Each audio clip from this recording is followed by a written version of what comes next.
Hello everyone, বাংলার বারটেন্ডারে আপনাদের স্বাগত জানাই।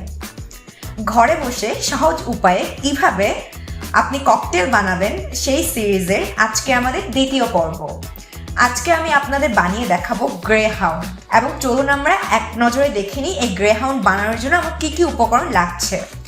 আমার লাগবে আঙ্গুরের জুস অথবা গ্রেপ জুস, এটা বাংলাদেশে যে কোনো জায়গায় পাওয়া যায়।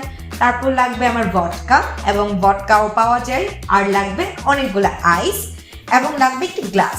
চলুন আমরা কথা না বাড়িয়ে ঝটপট ককটেলটি বানিয়ে ফেলি। প্রথমে আমি একটি রক্স গ্লাস ভর্তি করে আইস দিয়ে নিব। তারপর আমি দিয়ে দিব 1 আউন্সের মতো ভডকা।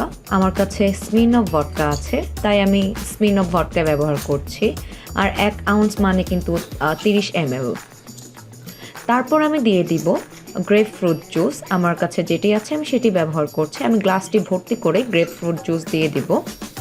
পরিশেষে আমি গার্নিশ হিসেবে ব্যবহার করব একটি লেবুর স্লাইস। সবুজ যে লেবুটি পাওয়া যায় আমি সেই লেবুর স্লাইসে ব্যবহার করছি। আর এইভাবেই আমি এটি পরিবেশন করব। এই যে কত সহজে বানিয়ে ফেললাম গ্রে হাউন্ড ককটেলটি মাত্র কয়েকটি উপকরণ দিয়ে।